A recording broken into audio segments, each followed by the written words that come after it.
আসসালামু আলাইকুম ওয়া রাহমাতুল্লাহি ওয়া বারাকাতুহু। মাহফিল হওয়াতে আপনারা খুশি না বেজার? একটু আওয়াজ করি বলেন।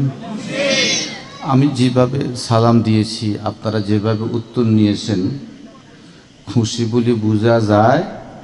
একটু আওয়াজ করি, জবান খুলে সালামের জবাব নিয়ে আল্লাহকে দেখাই দেন, আল্লাহ আমরা খুশি।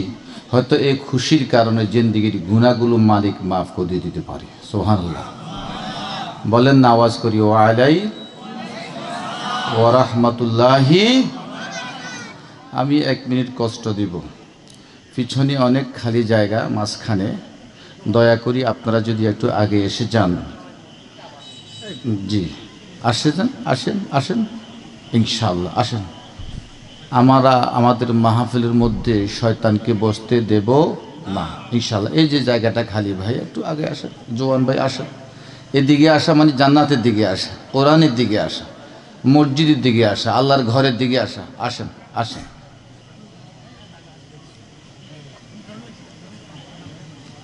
ওই যে অনেক জায়গা খালি ওখানে, জি পেছনে পেছনে একটু কষ্ট দিচ্ছি। আসেন আসেন আসেন। এই যে এখান দিয়ে মাঝখান দিয়ে খালি। জি মাশাআল্লাহ, আসেন আসেন আসেন। এই যে মাঝখান দিয়ে একটু ফাঁকা, এই যে সাসা। আসেন জি। হুজুরিয়া উপরে আসে যান আপনি, আইয়া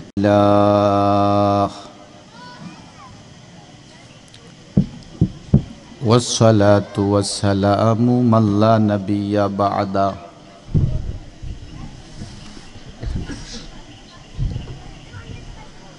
আম্মা বা'দু ফাআউযু বিল্লাহি মিনাশ শাইতানির রাজীম।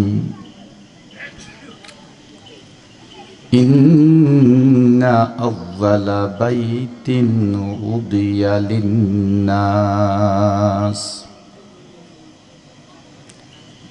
লাল্লাযী বিবাক্কাতা মুবারাকান ওয়া হুদাল লিল আলামিন। وقال رسول الله صلى الله عليه وسلم من بنى لله مسجدا مفحص قطات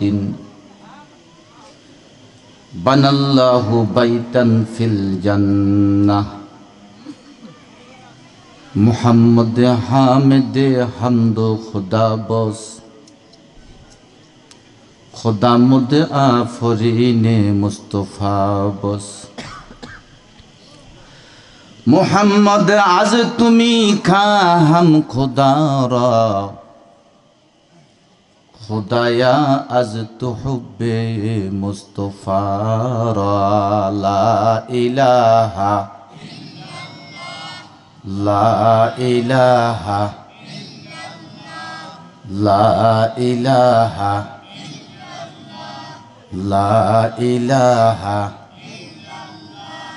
ला इलाहा ला इलाहा ला इलाहा ला इलाहा ला इलाहा ला इलाहा ला इलाहा इल्लल्लाहु मुहम्मदुर रसूलुल्लाह सल्लल्लाहु अलैहि वसल्लम। हजरत আবু বকর রাদিয়াল্লাহু আনহু জামে মসজিদের উদ্যোগে 5তম বার্ষিক ওয়াজ ও দোয়ার মাহফিলের সম্মানিত সভাপতি, উপস্থিত হযরত উলামায়ে কেরাম, বিভিন্ন জায়গা থেকে আগত আমার ধর্মপ্রাণ মুসলমান সুশিক্ষিত ভাইরা, পর্দার আড়ালের সম্মানিত মা ও বোনরা, আমি আপনাদের সামনে পবিত্র কোরআনুল করিমের 114 সূরার সূরা আলে ইমরানের 96 নম্বর আয়াতে কারিমা তেলাওয়াত করেছি। এই আয়াতের বিষয়বস্তু হলো মসজিদ কত সালে প্রতিষ্ঠা হয়েছে, মসজিদ কেন, মসজিদের সাথে সম্পর্ক রাখলে আমাদের কি লাভ। এই আয়াতের মধ্যে এই তিনটা বিষয় নিয়ে আপনাদের সামনে অতি সংক্ষেপে আধা ঘন্টা থেকে 45 মিনিটের অতি সংক্ষেপে কিছু কথাবার্তা বলবো। আল্লাহ আমলের নিয়তে বলার, আমল নিয়তে শোনার আমাদের সকলকে তৌফিক দান করুন। আওয়াজ করি বলে আমিন। পিছনের বাইরা আমিন আসতে বলছে, হেরা কি খুশি না বেজার? তো খুশি হয়ে থাকলে জোয়ান মানুষ বলেন না আমার সাথে আমিন। মাশাআল্লাহ মাশাআল্লাহ। সম্মানিত ভাইরা, কোরআন শরীফের একটা নিয়ম আছে। নিয়মটা কি? এক একটা আয়াতের সাথে আরেকটা আয়াতের তাফসীর দানার মতো রপ্ত সম্পর্ক রয়েছে। 114টা সূরার মধ্যে আগের সূরা পরের সূরা মিল রয়েছে। আমি যে আয়াতটা তেলাওয়াত করেছি, এই আয়াতের আগের আয়াতের মধ্যে আল্লাহ রাব্বুল আলামিন কাফেরের এক প্রশ্নের জবাবে নাজিল করেছেন। আর আমি যে আয়াতটা পড়েছি সেম একই আয়াত আল্লাহ রাব্বুল আলামিন কাফেরদের, ইহুদিদের প্রশ্নের জবাবে নাজিল করেছেন। প্রশ্নটা কি? প্রিয় নবী মুহাম্মদ সাল্লাল্লাহু আলাইহি ওয়াসাল্লামের কাছে একদল ইহুদি আসছে, আসি বলতেছে, ইয়া রাসূলুল্লাহ, আপনাকে 5খান প্রশ্ন করব। কয়খান? আওয়াজ করি বলেন। 5খান। এই প্রশ্নের জবাব নবী ছাড়া আর কেউ দিতে, তবে আপনি যদি এই প্রশ্নের জবাব দিতে পারেন, আমরা কালিমা পড়ে মুসলমান হয়ে যাব।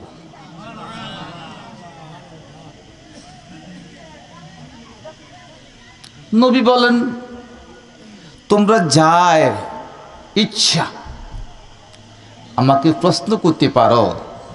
উতিতুল ইলমাল আউয়ালিন ওয়াল আখিরিন, আগের জ্ঞান, বর্তমানের জ্ঞান, ভবিষ্যতের জ্ঞান, পাহাড়ের জ্ঞান, সাগরের জ্ঞান, পর্বতের জ্ঞান, যত জ্ঞান আছে আল্লাহ পাক রব্বুল আলামিন সকল জ্ঞান দিয়া আমি মুহাম্মদ সাল্লাল্লাহু আলাইহি ওয়াসাল্লামকে দুনিয়াতে প্রেরণ করেছি।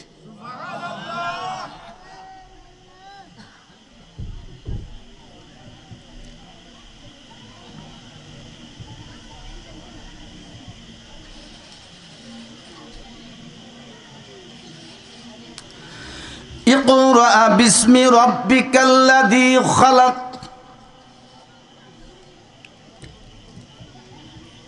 আল্লাহ বলেন পড়ো, প্রভুর নামে পড়ো। খালাকাল ইনসানা মিন আলাক, এই কথা বলে আল্লাহ মানব তথ্য বর্ণনা করেছেন। এরপরে আল্লাহ বলেন ইকরা ওয়া রাব্বুকাল আকরাম, পড়ো প্রভুর নামে পড়ো। এর মানে হলো নবীজি আপনাকে আসমানের জ্ঞান আমি আল্লাহ দান করেছি, জমিনের জ্ঞান আপনাকে দান করেছি। সাগরের মধ্যে 40,000 মাখলুকাত আছে, জলবাগের মধ্যে 40,000 মাখলুকাত আছে, স্থলবাগের মধ্যে 40,000 মাখলুকাত আছে। এই স্থলবাগের আর জলবাগের, আসমানের আর জমিনের যত জ্ঞান আছে, সকল জ্ঞান আল্লাহ রাব্বুল আলামিন বলেন, বন্ধু আপনাকে আমি দান করেছি। ইকরা ওয়া রাব্বুকাল আকরাম, যত জ্ঞান দান করেছি সব জ্ঞানগুলো মানুষের মধ্যে বিতরণ করে।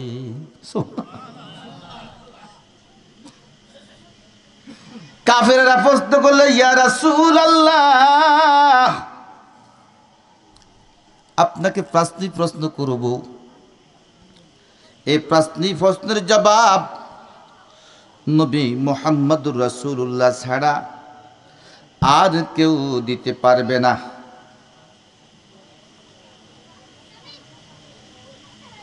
সুতরাং আমি আপনাকে এই প্রশ্ন করব। নবী মুহাম্মদুর রাসূলুল্লাহ বললেন, যত প্রশ্ন করার আমাকেও করো, আমি সকল প্রশ্নের জবাব দিয়ে দিতে পারবো। সুবহানাল্লাহ। প্রশ্ন কি? এক নাম্বার, উনি কোন ব্যক্তি যিনি নিজের উপর ওটের গোশত হারাম করেছিলেন?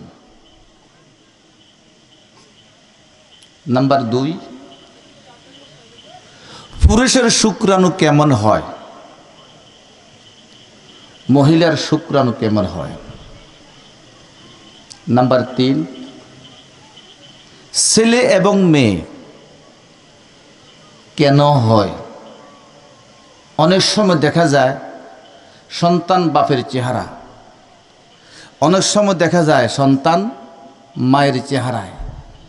এই সমস্যা কেন হয়? 4 নম্বরে প্রশ্ন করল, নবীজি আপনি যখন ঘুমান আপনার ঘুমটা কেমন হয়? 5 নম্বর প্রশ্ন করল, নবীজি আপনার কাছে কে আসে? মুহাম্মদ সাল্লাল্লাহু আলাইহি ওয়াসাল্লাম যখন একে একে সব প্রশ্নের জবাব দিয়ে দিছে, সর্বশেষ আইসা কয়, যদি আপনার কাছে জিবরিল না আইসা ওহী নিয়া অন্য কোনো ফেরেশতা আসতো তাহলে আপনাকে আমরা মেনে নিতাম।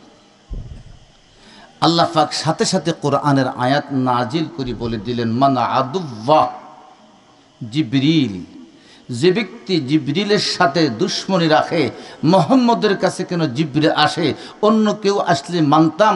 সুতরাং এরা দুনিয়ার সৎ মানুষ না, এরা দুনিয়ার অসৎ মানুষ, এরা দুনিয়ার অসভ্য মানুষ, এরা ইহুদি জাতি। পৃথিবীতে স্থায়ীভাবে কোনো জায়গা এরা বসবাস করার কোনো জায়গা পাবে না।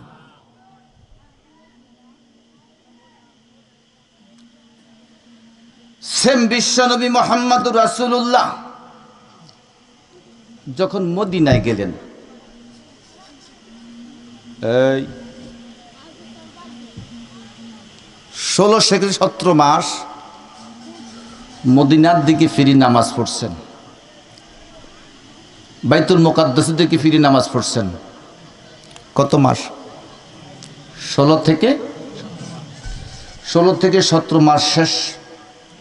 আল্লাহ নবীকে বললেন, নবী আর আপনি বাইতুল মুকাদ্দাসের দিকে ফিরে নামাজ পড়তে হবে না, আপনি এখন মক্কার দিকে ফিরে নামাজ পড়েন।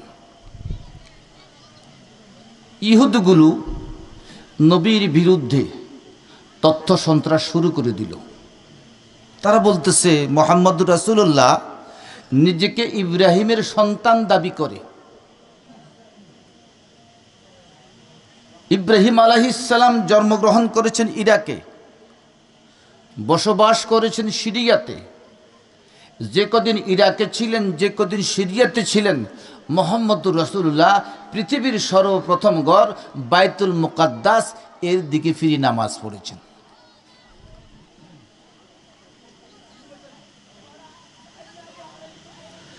আল্লাহ পাক রব্বুল আলামিন নবী মুহাম্মদ রাসূলুল্লাহ সাল্লাল্লাহু আলাইহি ওয়াসাল্লামের কাছে ওহী পাঠান। বন্ধু, এরা বলতেছে পৃথিবীর সর্বপ্রথম ঘর বাইতুল মুকাদ্দাস, আর আপনি 16 থেকে 17 মাস ওই দিকে ফিরে নামাজ পড়েছেন। এখন আপনি আসল মক্কার দিকে আপনি রুঝান হইয়া নামাজ পড়তেছেন। আপনাকে সমাজে কালারিং করার জন্য এরা বিভিন্নভাবে ফিতনা ফাসাদ করতেছে, তথ্য সন্ত্রাস ছড়ায় দিচ্ছে। আপনি টেনশন করবেন না, আমি জিবরিলকে আপনার কাছে পাঠাইলাম। জিবরিল বলে দিবে পৃথিবীর আদিগর কোনটা, পৃথিবীর ফুরানগর কোনটা, পৃথিবীর ফুরানগরের ইতিহাস কি। এ কথা বলে আল্লাহ রাব্বুল আলামিন সূরা আলে ইমরান যে আমি আয়াতটা পড়ি, ওই আয়াতকে আল্লাহ নাজিল করেছেন। পৃথিবীর সর্বপ্রথম ঘর কোনটা? আল্লাহ রাব্বুল আলামিন নবী মুহাম্মদের কাছে ওহী পাঠান, মুহাম্মদুর রাসূলুল্লাহ, ইন্না আউওয়ালা বাইতিন উজিয়া লিন্নাসি লাল্লাযী বিবাক্কাতা মুবারাকাও ওয়া হুদাল লিল আলামিন। আল্লাহু আকবার কন্যা। মুহাম্মদুর রাসূলুল্লাহ, বাইতুল মুকাদ্দাস পৃথিবীর প্রথম ঘর নয়। বলে পৃথিবীর প্রথম ঘর কোনটা? বলে পৃথিবীর ঘর হলো কানায় কাবা। বলে তার প্রমাণ কি? বলে তার প্রমাণ হলো আল্লাহ রাব্বুল আলামিন যেই জায়গায় মক্কাকে নির্মাণ করেছেন ওর নাম হলো বাক্কা। আর বাক্কা কাকে বলে? বাক্কা ইয়াবুকু আনাকাল জাবাবিরা, যেই গরের সাথে বেয়াদবি করলে আল্লাহ পাক রব্বুল আলামিন কুদরত দিয়া তার ঘাট ভাঙ্গা মাটির সাথে মিশাইয়া দেয়। দুনিয়ার সব ঘরের সাথে বেয়াদবি চলে, দুনিয়ার সব ঘরের সাথে পাগলামি চলে, কিন্তু কাবা শরীফের সাথে কোনো মানুষ যদি কি করে বেয়াদবি করে, কাবা শরীফের সাথে কোনো মানুষ যদি ফাইজলামি করে, আল্লাহ পাক রব্বুল আলামিন আবাবিল ফাঁকি দিয়া ওই বেয়াদবকে মাটির সাথে সাইজ করিয়া দেয়। নাম্বার 2, নবী মুহাম্মদুর রাসূলুল্লাহকে বললেন, নবীজি আপনি বলে দেন রব্বুল আলামিন যখন সারা পৃথিবী জমিনটা বানাবার ইচ্ছা করলেন, জমিনের মধ্যে বিশাল আকারের ফেনা ছিল, ফেনা। ওই ফেনার মধ্যখানে একটুকু জমি ছিল। বলে ওই জমি কখন বানানো হয়েছে? বলে ওই জমিন বানানো হয়েছে এই পৃথিবী নামক গ্রহ বানাবার 2000 বছর আগে। নবীজিকে সাহাবায়ে কেরাম প্রশ্ন করল, ইয়া রাসূলুল্লাহ, সর্বপ্রথম পৃথিবীর কোন ঘর তৈরি হয়েছে? নবীজি বললেন, পৃথিবীর সর্বপ্রথম ঘর হইল বাইতুল্লাহ। বলে সেকেন্ড ঘর বাইতুল মুকাদ্দাস।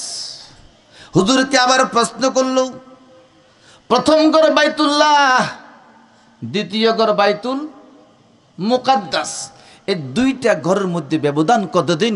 নবী মুহাম্মদুর রাসূলুল্লাহ ডাক দিয়া বললেন, এই দুইটা ঘরের মধ্যে ব্যবধান হলো 40 বছর। সর্বপ্রথম হযরতে আদম বাইতুল্লাহ নির্মাণ করেছেন, এর 40 বছর পরে হযরতে আদম বাইতুল মুকাদ্দাস তৈরি করেছেন। অথবা সর্বপ্রথম হযরত ইব্রাহিম খলিল বাইতুল্লাহ নির্মাণ করেছেন। হযরত ইব্রাহিম খলিল বাইতুল্লাহ নির্মাণ করার পরে বাইতুল মুকাদ্দাস নির্মাণ করেছেন। এখন প্রশ্ন হলো, এই বাইতুল্লাহ কেন নির্মাণ করা হলো? এই বাইতুল্লাহর কাজ কি?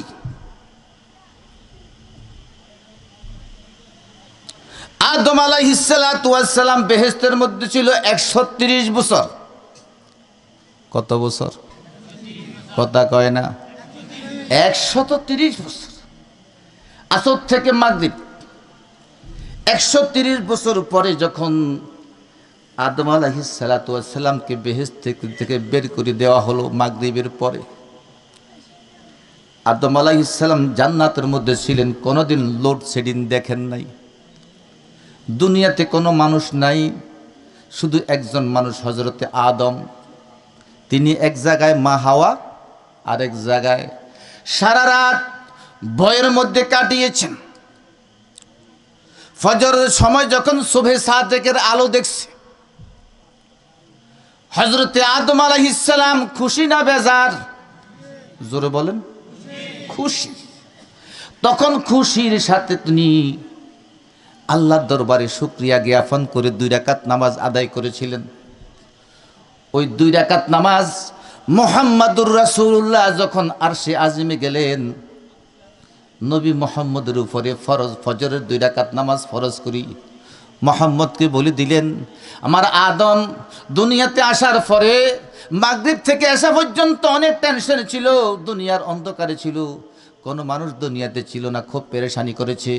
মুহাম্মদুর রাসূলুল্লাহ আপনার উম্মতের সন্তানগুলা যখন দুনিয়াতে কোনো বিপদে পড়বে, দুনিয়াতে কোনো পেরেশানি পড়বে, আমি আদম আলাইহিস সালামকে যেরকম ভাবে আল্লাহ রাব্বুল আলামিন বিপদ থেকে মুক্ত করে আলোর সন্ধান করে দিয়েছি, আপনার উম্মতের সন্তানগুলা ফজরের সময় ঘুমায় নাই থেকে যদি 2 রাকাত নামাজ পড়ে, আমি আল্লাহ রাব্বুল আলামিন আপনার উম্মতের সন্তানগুলার পেরেশানি দূর করে আমি আলোর থেকে অন্ধকার থেকে আলোর ব্যবস্থা করিয়া দিব।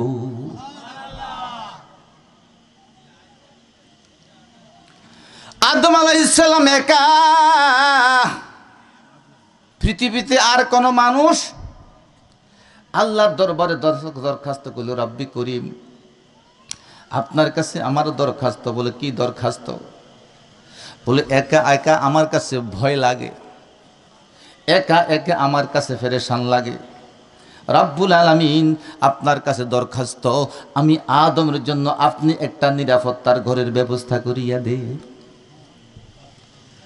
আল্লাহ রাব্বুল আলামিনের দরবারে যখন আদম দোয়া করেছে, আল্লাহ পাক রাব্বুল আলামিন আরশে আজিমের নিচে একটা ঘর আছে, ওই ঘরের নাম হলো বাইতুল মামুর। কি নাম? ওই বাইতুল মামুরের মতো করি একটা ঘর ফেরেশতাদের মাধ্যমে পৃথিবীর মধ্যবর্তী জায়গা, যেটাকে বলা হয় বাক্কা, বর্তমান নাম হয়েছে মক্কা, সেখানে বসাইয়া দিয়া আদমকে বলেন, আদম আমি একটা নিরাপত্তার ঘর তোমার জন্য এখানে বসাইয়া দিয়েছি, এই নিরাপত্তা শুধু তোমার জন্য নয়, কিয়ামত পর্যন্ত তোমার উম্মতের সন্তানগুলা, তোমার সন্তানগুলা আমার এই ঘরের মধ্যে নিরাপত্তা নিবে, আমার এই ঘরের মধ্যে আসিয়া নিজের মস্তক ঠেকাইয়া 2 রাকাত নামাজ পড়িয়া আমার কাছে পানাহা চাইবে, আমি আল্লাহ রাব্বুল আলামিন কিয়ামত পর্যন্ত তোমার সকল সন্তানের নিরাপত্তার ব্যবস্থা করে দিব।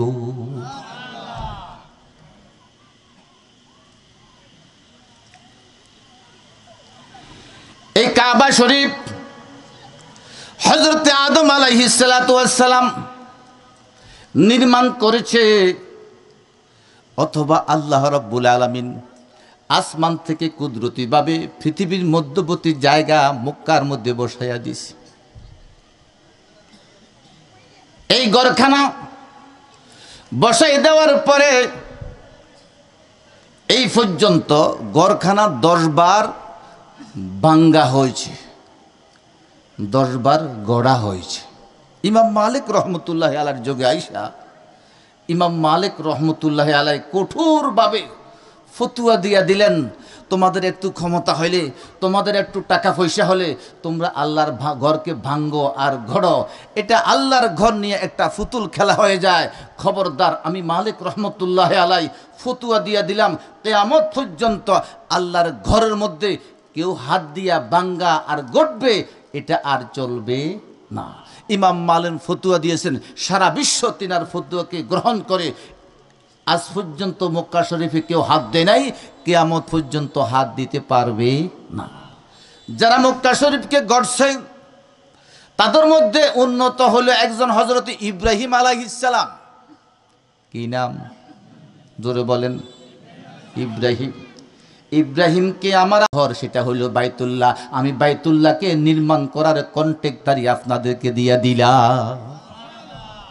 সুতরাং যারা মসজিদ সভাপতি, যিনি মসজিদের সেক্রেটারি, যিনি মসজিদের ক্যাশিয়ার, যিনি মসজিদে একটা ফ্যান দেয়, যিনি মসজিদে একটা ইটা দেয়, যিনি মসজিদে এক বান্টিন দেয়, যিনি মসজিদে এক গাড়ি মাটি দিয়া দেয়, যিনি মসজিদকে ফাঁকা করে দেয়, যিনি মসজিদকে 10 তালা করে দেয়, যিনি মসজিদকে 1 তালা করে দেয়, যিনি মসজিদকে 5 তালা করে দেয়, যিনি মসজিদের জন্য 10টা টাকা দেয়, যিনি মসজিদের জন্য 20টা টাকা দেয়, যিনি মসজিদের কমিটি হইতে পেরেছে, নিশ্চয় আল্লাহ কোনো আমল তার কবুল করেছে, এই জন্য তাকে আল্লাহ রাব্বুল আলামিন মসজিদের সাথে মিলাইয়া রেখেছে।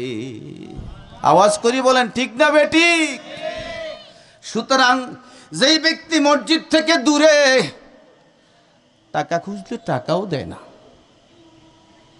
পয়সা চাইলে পয়সাও দেয় না, ইমাম সাহেবের বেতন খুঁজতে গেলে এতে কয় একটু শুক্রবারে আমার বাড়িত কিয়া টেয়া নাই, মাসে কত কথা কয় না 100, মাসে 200, মাসে 300।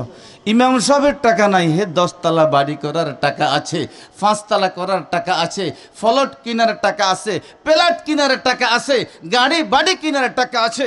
যখন ইমাম সাহেবের 300 টাকা খুঁজতে যায়, যখন 200 টাকা খুঁজতে যায়, যখন 100 টাকা খুঁজতে যায়, তখন কোথায় আমার ফকরে টাকা। বুঝতে হবে মালিক কোনো না কোনোভাবে তোমার টাকার উপর অসন্তুষ্টি হয়ে গেছে, মালিক কোনো না কোনোভাবে তোমার উপর নারাজ হয়ে গেছে, তোমার থেকে টাকা নিবে না, নিলেও কষ্টের সাথে নিবে, তোমার সওয়াব চলে যাবে, কিয়ামতের দিন তুমি এর বিনিময়ে কিছু পাইবা। ইব্রাহিম আলাইহিস সালামকে আল্লাহ রাব্বুল আলামিন 30টা পরীক্ষা করেছে। 30টা পরীক্ষা করার পরে আল্লাহ বলেন, ইব্রাহিম আপনি আমার ঘর তৈয়ার করেন, আপনাকে কন্ট্রাক্টরে দেওয়া হলো। ইব্রাহিম আলাইহিস সালাম কন্ট্রাক্টদারি পাইয়া খুশি না বেজার? জোরে কয় না। আল্লাহকে বলে, আল্লাহ আমি কোন জায়গা আপনার ঘর নির্মাণ করব? আল্লাহ রাব্বুল আলামিন হযরতে ইব্রাহিমকে জায়গা দেখাইয়া দেন। ওয়া ইজ বাওয়ানা লি ইব্রাহিমা মাকানাল বাইতি আল্লাহ তুশরিক বিল্লাহ। আল্লাহু আকবার কোন। ইব্রাহিমকে জায়গা দেখাইয়া আল্লাহ বলেন, ইব্রাহিম এই জায়গা বর্তমান যেখানে মক্কা, এটাকে পবিত্র করো। বলে কেন পবিত্র করো? মক্কা শরীফ তৈরি করার আগে সেখানে বনু আমালাকা একটা গোষ্ঠী মূর্তির পূজা করত। ইব্রাহিমকে বললেন, ওই মূর্তিগুলাকে এখান থেকে দূরে সরাইয়া দাও, জায়গা পরিষ্কার করো। বলে কার জন্য? বলে যারা রুকু করবে তাদের জন্য, যারা সেজদা করবে তাদের জন্য, যারা তাওয়াফ করবো তাদের জন্য। আমার ঘরখানাকে পরিষ্কার করো। আল্লাহ বলতে দেরি হয়েছে, ইব্রাহিম আলাইহিস সালাম খুশিতে ওই জায়গা পরিষ্কার করে দিয়েছে। এখন পরিষ্কার করার পরে আল্লাহকে বললেন, আল্লাহ এই ঘরের আমি যে কলনা কাটবো, গড়ের পরিমাপ কতটুক হবে আমি তো পরিমাপ সম্পর্কে জানি না। আল্লাহ ইব্রাহিম আলাইহিস সালামকে বললেন, ইব্রাহিম তুমি একটু অপেক্ষা করো, দেখবা আমার একটা বাতাস সিংহের মতো তোমার সামনে অটোমেটিকভাবে আসমান থেকে নামবে, নাইমা যেখানে খানায় কাবার কলনা ছিল ওই জায়গাটা আমার কুদরত অটোমেটিকভাবে ফেসার দিয়া পরিষ্কার করে দিবে। সুবহানাল্লাহ। আমার ভাইরা, বর্তমান সাগরের মধ্যে মাটি খনন করা হয় বাতাসের সাহায্যে। এখান দিয়ে খনন করে ওইখান দিয়ে জায়গা ফুরায়, ওইখান দিয়ে খনন করে এখান দিয়ে জায়গা ফুরায়। বর্তমান আধুনিক বিজ্ঞান বাতাসের সাহায্যে রাস্তা করে, সেখানে কি লাগে না, কোদাল লাগে না, সেখানে সে কি লাগে না, ক্ষমতা লাগে না, বাতাসের সাহায্যে রাস্তা করে, বাতাসের সাহায্যে বড় বড় কি করে ছিদ্র করে। আল্লাহ রাব্বুল আলামিন আজ থেকে 5000 বছর আগে নবী ইব্রাহিম আলাইহিস সালামকে বাতাসের মতো অটোভাবে একটা পাওয়ার দিয়া দুনিয়ার বিজ্ঞানকে বুঝাতে চাচ্ছে, আখিরাতে কিয়ামতের আগে যখন তোমরা বিজ্ঞান নিয়ে খেলাধুলা করবা, ইসলামকে ছোট মনে করবা, ওই যুগে আল্লাহ রাব্বুল আলামিন তোমাদেরকে এ কথা বোঝানোর জন্য, যেখানে তোমাদের দুনিয়ার বিজ্ঞান শেষ সেখানে কোরআনের বিজ্ঞান শুরু। এই জন্য আজ থেকে 5000 বছর আগে ইব্রাহিমকে আধুনিক বাতাসের ব্যবস্থা করে মসজিদের সীমানা নির্ণয় করে দিয়েছে। আমাদের দেশে গদ দিতে মালিকের কাছে মেস্তরিটা কিছু চায় কি চায় না? ইব্রাহিম আলাইহিস সালাম আল্লাহর ঘর নির্মাণ করবে। নির্মাণ করার সময় মালিকের দরবারে 3টা দরখাস্ত করেছে। 1 নাম্বার, আল্লাহ এই ঘর কাম আমি ধরছি, আপনি দয়া করে এই ক্ষুদ্র কাম আমার থেকে কবুল করে নেন। সুবহানাল্লাহ। নাম্বার 2, আপনি আমাকে মুসলমান বানান। নম্বর 3, আমার বংশের মধ্যে এমন একজন লোক দিবেন যিনি কিয়ামত পর্যন্ত এই মসজিদের ইমাম হবে, তার মানে নবী মুহাম্মদুর রাসূলুল্লাহ। হযরত ইব্রাহিম আলাইহিস সালাম আল্লাহর ঘর নির্মাণ করবে। আল্লাহর কাছে হাত দিয়ে চাইল, মালিক আমার 3টা দরখাস্ত, আপনি দয়া করে 3টা দরখাস্ত কবুল করে নেন। আল্লাহ বলেন, ইব্রাহিম তোকে আগুনের মধ্যে জ্বালিয়েছি, পুড়িয়েছি। ইব্রাহিম রে, আমি তোকে তোর সন্তানকে বনবাস দিয়েছি। ইব্রাহিম তোর ছেলে হযরত ইসমাইলকে কোরবানের মতো কঠিন ত্যাগ তুই দিয়েছস। এরকম করে করে 30টা পরীক্ষা আমি তোরে করেছি, প্রত্যেকটা পরীক্ষার মধ্যে তুই ফাঁস করেছস। সমস্যা নাই, সমস্যা নাই, তুই মাত্র 3টা দরখাস্ত করেছস। আমি আল্লাহ রাব্বুল আলামিন তোর 3টা দরখাস্ত কবুল করে নিলাম। ইব্রাহিম আলাইহিস সালাম এবার আল্লাহর কাছে দরখাস্ত করলো, আল্লাহ আপনি আমার দরখাস্ত কবুল করেছেন, ভালো কথা, আমি গড়টা যে ম্যাপে করব ওই ম্যাপটা একটু চাই। বর্তমান আধুনিক যুগে আমরা যখন বিল্ডিং করি, আর্কিটেকচার থেকে আমরা ম্যাপ আনি, কোন সিস্টেমে করব, কেমনে করলে আমার গছটা আধুনিক হবে, কিভাবে করলে আমার গছটা সুন্দর হবে। আজ থেকে 5000 বছর আগে হযরত ইব্রাহিম আলাইহিস সালামকে আল্লাহ বলল, বন্ধু আপনাকে আমি 30টা পরীক্ষা করেছি, 30টা পরীক্ষার মধ্যে আপনি পাশ হয়েছেন। আমি আল্লাহ রাব্বুল আলামিন আসমানে আপনার মাথার উপরে একটা মেঘ দিব, ওই মেঘের মধ্যে এই ঘরের পুরা চিত্র থাকবে। ওই চিত্র দেখা দেখা আপনি নিজে আর্কিটেকচার হয়ে এই গাড়ির কাজ শুরু করে দেন। হযরত ইব্রাহিম আলাইহিস সালাতু ওয়াস সালাম এবার আল্লাহকে প্রশ্ন করলো, আল্লাহ এটা পৃথিবীর সর্বপ্রথম ঘর, এটাই পৃথিবীর শেষ ঘর হবে। মালিক আমি কোন ফিল্টার ইটা দিয়া এই ঘরখানা নির্মাণ করব? আল্লাহ পাক নবী ইব্রাহিমকে বলেন, ইব্রাহিম এই ঘরটা কিয়ামত পর্যন্ত আধুনিক হবে। কিয়ামত পর্যন্ত এই ঘরের সাথে তাল মিলাইয়া কেউ এত অত্যাধুনিক ঘর করতে পারবে না। আমি আল্লাহ রাব্বুল আলামিন আপনাকে আদেশ দিলাম গো, আপনাকে অর্ডার দিলাম গো, 5টা পাহাড় থেকে লুবনান, লুকাম, হেরা, আবু কায়েস, উহুদ, এরকম 5টা প্রসিদ্ধ পাহাড় থেকে দামি দামি 5 রঙের পাথরগুলো আপনি বাছাইন করেন, বাসিয়া বাসিয়া আপনি আমার ঘরকে আধুনিক করে নির্মাণ করতে থাকেন। সুবহানাল্লাহ। আজকে আমরা যারা বিল্ডিং করি, কেউ হয়তো 2 ইঞ্চির ইট দিয়ে কী করে বিল্ডিং করে, কেউ স্টাইল লাইনের ইট দিয়ে বিল্ডিং করে, আর কেউ ওই যে আপনার দুলামিয়ার ইট দিয়ে বিল্ডিং করে।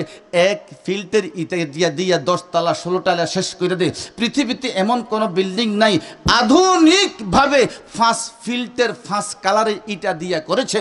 আজ থেকে 5000 বছর আগে আল্লাহ রাব্বুল আলামিন বাইতুল্লাহ শরীফকে এত আধুনিক করেছে, এত আধুনিক করেছে। 5 ফিল্টের ইটা দিয়া, 5 পাহাড়ের ইট পাথর দিয়া আল্লাহ পাক রব্বুল আলামিন খানা কাবাকে নির্মাণ করে আখিরাতের শেষ জমানার জ্ঞান বিজ্ঞানকে বুঝাইয়া দিলেন, তোমরা নিত্য নতুনভাবে আখিরাতে শেষ যুগে তোমরা নিজেরা জ্ঞান বিজ্ঞান প্রচার করবা আর আমার ইসলামকে ছোট মনে করবা। এই জন্য 5000 বছর আগে আধুনিক ঘর নির্মাণ করে আমি ইসলামকে আধুনিক করে দিয়েছি। হযরত ইব্রাহিম আলাইহিস সালাম খানা কাবার কাজ শুরু করে দিয়েছে। শুরু করতে করতে যখন কোমর পর্যন্ত উঠছে, আমাদের দেশে কি বান্ধে? মাসা। কি বান্ধে? মাসা। আল্লাহ ইব্রাহিমকে বললেন, আমি একটা পাথর আপনার সামনে এনে দিয়েছি, এই পাথরের মধ্যে পা রাখবেন। পাথরকে যদি বলেন উঠ, পাথর উঠবে। পাথরকে যদি বলো নাম, পাথর লিফটের কাম করবে। সুবহানাল্লাহ বলেন। তার মানে হলো কিয়ামতের আগে অনেক বিজ্ঞান প্রকাশ হবে, ইসলামকে ছোট মনে করবে। এই জন্য 5000 বছর আগে আমি ইসলামকে মডার্ন করে দুনিয়ার বর্তমান জ্ঞান বিজ্ঞানকে মাটির সাথে মিশিয়ে দিয়েছি। ইব্রাহিম আলাইহিস সালাম ঘরের কাম শেষ করলো। শেষ করার পরে আল্লাহর কাছে 3টা দোয়া করেছে। আমরা ঘর হাসুরে না, এলাকার হুজুর দাওয়াত করি না, এলাকার মাইমুরব্বী দাওয়াত করি না। ইব্রাহিম আলাইহিস সালাম 3টা দোয়া করেছে। এক, আল্লাহ আপনি এই মক্কা শরীফ যেখানে হয়েছে এটা একটা মরুভূমি, মানুষ নাই, জন নাই, কিছু নাই, দয়া করে এই জায়গাখানা মক্কার উসিলায় আপনি এটাকে শহর করে দেন। আরে সুবহানাল্লাহ বলেন। নাম্বার 2, এই মক্কা শরীফে মানুষ নাই, জন নাই, কিছু নাই, এখানে নিরাপত্তার অভাব, আপনি এটাকে নিরাপত্তার শহর করে দেন। নাম্বার 3, এখানে খাদ্য নাই, গাছ নাই, গাছড়া নাই, কোনো ফলমূল কিছুই নাই, শুধু ফাতরকে ফাতর, আপনি কুদরতিভাবে এই মক্কার জন্য আপনি রিজিকের ব্যবস্থা করে দেন। হযরত ইব্রাহিম দোয়া করতে দেরি হয়েছে, আমার আল্লাহ রাব্বুল আলামিন ইব্রাহিমের দোয়া কবুল করে 3টা শর্ত পূরণ করে কিয়ামত পর্যন্ত মক্কা আর মদিনার নিরাপত্তার ব্যবস্থা করে দিয়েছে। এবার আল্লাহ পাক রাব্বুল আলামিন হযরত ইব্রাহিমকে বলে, ইব্রাহিম মক্কার কাজ তো শেষ হয়ে গেল রে, আপনি এক কাজ করেন, জাবালে আবু কুবাইসে উঠেন, ওখানে উঠে আজান দেন, সমস্ত মানুষকে দাওয়াত দিয়ে দেন, মানুষগুলো যেন এখানে এসে হজ করে, নামাজ পড়ে, ইতিকাফ করে। ইব্রাহিম আল্লাহকে বলল, আল্লাহ আমি একজন নগণ্য মানুষ, আমার আওয়াজ 20,000 বর্গমাইল, 20 কোটি বর্গমাইলে কিভাবে পৌঁছবে? আল্লাহ বলল, ইব্রাহিমকে রে তুই দোয়া কর, প্রত্যেকটা মানুষের কর্ণ কুহুরের আমি তোমার আওয়াজ মানুষের কর্ণ কুহুরে পৌঁছাইয়া দিব। বর্তমান যেরকম টিপ দিলে এক জায়গা থেকে আরেক জায়গায় মোবাইল চলে যায়, ইমো চলে যায়, ভাইবার চলে যায়, হোয়াটসঅ্যাপ চলে যায়, মেসেঞ্জার চলে যায়, তখন আল্লাহ পাক রব্বুল আলামিন আজ থেকে 5,000 বছর আগে ইব্রাহিমকে, ইসলামকে আধুনিক করে এই আওয়াজ সারা পৃথিবীতে পৌঁছাইয়া দিয়া, দুনিয়ার বিজ্ঞানকে মাটির সাথে মেশাইয়া ইসলামকে আজ থেকে 5,000 বছর আগে মডার্ন করে দিয়েছে। ইসলাম কেমন মডার্ন? ওয়া কুল্লুহুম মির রাসূলিল্লাহি মুনতামিসুন গুরফাম মিনাল বাহরি আও রিসফাম মিনাদ দিয়ামি ওয়া ওয়াকিফুন লাদাইহি ইনদা হাদ্দিহিমি মিন নুকতাতিল ইলমি আও মিন শিকলিহিল হিকামি। আজকে তোমরা দুনিয়ার জ্ঞান বিজ্ঞান নিয়ে বাহাদুরি করো, তোমরা চাঁদের দেশে উঠেছো, তোমরা সাপ মেরে নিয়ে সাগরের তলের দেশে বসে আছো। হায় হায়, আমার নবীকে আমি যে জ্ঞান দিয়েছি, আমার নবীকে যে জ্ঞান দিয়েছি, বলতেছে সারা পৃথিবীর ফানিগুলা যদি একত্রিত করা হয়, 1-2 ফোঁটা যদি ফানি উপরে উঠানো হয়, 1-2 ফোঁটা ফানি হবে দুনিয়ার মানুষের জ্ঞান। আর তামাম পৃথিবীর যত ফানি আছে সব কিছু হলো নবী মুহাম্মদ তথা কোরআনের জ্ঞান। সুবহানাল্লাহ। আমার ভাইরা, ইব্রাহিম আলাইহিস সালাতু ওয়াস সালাম আযান দিল, আল্লাহ পাক রব্বুল আলামিন ইব্রাহিম আলাইহিস সালামের তামাম পৃথিবীর মানুষের কর্ণ কুহুরে আওয়াজ পৌঁছাইয়া দিল। হযরত ইব্রাহিম আলাইহিস সালাতু ওয়াস সালাম আযান দিল, এই আযানের আওয়াজ আল্লাহ পাক রব্বুল আলামিনের কুদরত তারা তামাম পৃথিবীর মানুষের কর্ণ কুহুরে পৌঁছাইয়া দিল। নবী মুহাম্মদুর রাসূলুল্লাহ মক্কা থেকে মদিনা গেলেন। মদিনায় যাওয়ার পরে আমার নবী মুহাম্মদুর রাসূলুল্লাহ নিজের জন্য একটা ঘর করেন নাই, সর্বপ্রথম মসজিদে কওবা করেছেন। বলে নিজের জন্য ঘর না কইরা মসজিদ কেন করেছেন? মসজিদ হলো নিরাপত্তার ঘর, যেই সমাজে মসজিদ থাকে ওই সমাজে নিরাপত্তা থাকে।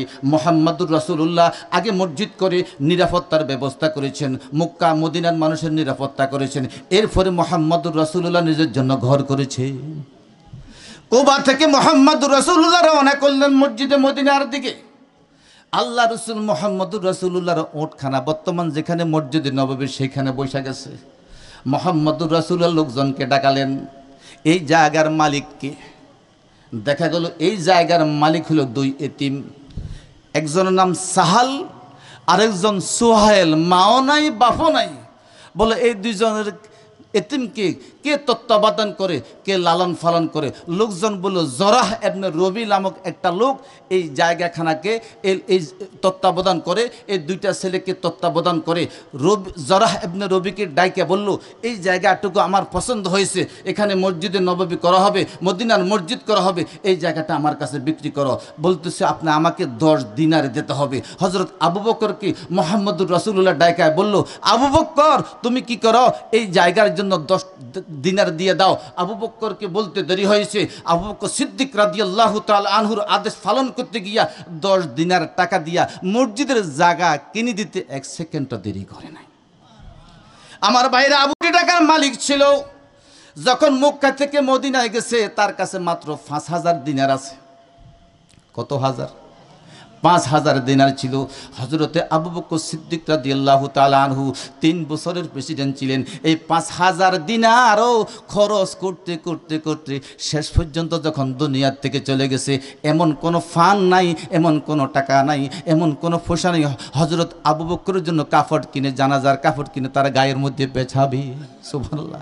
আমার বাইরে আজকে 10 তলা করার টাকা আছে, 5 তলা করার টাকা আছে, ও গুলশানে বাড়ি করার টাকা আছে, গুলশানে বিল্ডিং করার টাকা আছে, কিন্তু মসজিদের জন্য টাকা ছাড়া কেউ হুজুর টাকা নাই। মাস শেষে ইমামের বেতন চাইতে গেলে কেউ টাকা নেই। হরের মাসে আইতে আইতে বেচারার ফাঁড়ে জুতা 2-4 জোয়ার শেষ হয়ে যায়। ওই বেচারার বাড়ির গাছগুলো মরে যায়, কিন্তু ইমাম সাহেবের টাকা দিতে চায় না। আমার বিশ্ব নবী মুহাম্মদুর রাসূলুল্লাহ বলেন, যে ব্যক্তি মান বানা লিল্লাহি মসজিদান কাদরা মাফহাসিন কাতাতিন, যে ব্যক্তি ফাঁকির বাসার মতো ছোট্ট একটা বাসাও মসজিদের নিয়তে করে, কিয়ামতের কঠিন দিনে আল্লাহ পাক রব্বুল আলামিন জান্নাতের মধ্যে মণি মুক্তা দ্বারা এর চাইতে উন্নত একটা ঘর আল্লাহ তার জন্য তৈরি করে দিবে। কাজেই পৃথিবীর সর্বপ্রথম ঘরের নাম হইল কি? মসজিদ। আর পৃথিবীর সর্বশেষ ঘরের নামও মসজিদ। আমার নবী মুহাম্মদুর রাসূলুল্লাহ বলেন, তাজহাবুল আরদুন, কিয়ামতের কঠিন দিনে জমিনটা মক্কা শরীফের দিকে সব জমিন শেষ হয়ে যাবে, কিন্তু যে মসজিদগুলো আছে মসজিদগুলো মক্কার দিকে চলতে থাকবে। মক্কার দিকে যাইতে যাইতে তামাম পৃথিবীর মসজিদগুলা রেলের ডাব্বার মতো একটার পিছনে একটা জমবে। ওই ডাব্বাগুলো চিৎকার করবে, যারা আমাকে আবাদ করেছিলে, যারা আমার জন্য টাকা দিয়েছিলে, যারা আমার জন্য পয়সা দিয়েছিলে, আজকে লোকগুলা কোথায়? আজকে লোকগুলা কোথায়? এই আওয়াজ যখন দেওয়া হবে, আল্লাহ পাকের কুদরত ওই মুসল্লিগুলাকে ডাব্বার ভিতরে ঢুকানো হবে। নবী মুহাম্মদুর রাসূলুল্লাহ ডাক দিয়া বলেন, ওই ডাব্বাগুলারও যখন মুসল্লিগুলা ডাক ঢুকবে, ওই খানা কাবাকে ইঞ্জিল বানাইয়া আল্লাহ পাক রব্বুল আলামিন মসজিদের দাতা সাহায্যকারী সকলকে জান্নাতের প্যাসেঞ্জার বানাইয়া দিবে। ইন্না আউয়ালা বাইতিন উদিয়া লিন্নাস লাল্লাযী বিবাক্কাতা মুবারাকাও ওয়া হুদাল লিল আলামিন। পৃথিবীর সর্বপ্রথম ঘরের নাম হলো কি? বাইতুল্লাহ, বাইতুল মুকাদ্দাস। ও ইহুদির জাতেরা, ও নাসারার জাতেরা, তোরা যে পৃথিবীর সর্বপ্রথম ঘর বাইতুল মুকাদ্দাস করে জনগণের মধ্যে বিভ্রান্ত ছড়াচ্ছ, না না না, সেটা পৃথিবীর সর্বপ্রথম ঘর নয়। পৃথিবীর সর্বপ্রথম ঘর হলো খানা কাবা। যেই খানা কাবার মধ্যে প্রতিদিন 120টা রহমত নাজিল হয়, বাইতুল মুকাদ্দাসের মধ্যে প্রতিদিন 120টা রহমত নাজিল হয় না। যে খানার কাবার পাশে মাকামে ইব্রাহিম নামে একটা পাথর আছে, বাইতুল মুকাদ্দাসের পাশে মাকামে ইব্রাহিমের নামে কোনো পাথর নাই। সুবহানাল্লাহ, সুবহানাল্লাহ। আল্লাহ তাআলা আমাদের সকলকে মরণ পর্যন্ত এই মসজিদের সাথে সম্পর্ক রাখবো, মসজিদকে ভালোবাসবো, মসজিদের জন্য কিছু চাই, উদার মনে ফকর থেকে বের করে এই মসজিদের খেদমত করব, যাতে করে মসজিদ কিয়ামতের দিন আমাদেরকে চিৎকার করে মুসল্লি বলে ওই ডাব্বার মধ্যে ঢুকাইয়া খানা কাবাকে আমাদের ইঞ্জিল বানাইয়া আমাদের সকলকে জান্নাতের মেহমান বানাইয়া দে। বলি আমিন, বলি আমিন। এখন আপনাদের সামনে বয়ান করবেন আমার ভাই হযরত মাওলানা গাজী কিবরিয়া, গোলাম কিবরিয়া সাহেব। আল্লাহ হযরতকে কবুল করুক, আমল নিয়তে বলার, আমল নিয়তে শোনার সকলকে তৌফিক দান করুক। আমরা সকলে বলবো, একজনও উঠবো না ইনশাআল্লাহ। ওমা আলাইনা ইল্লাল বালাগ।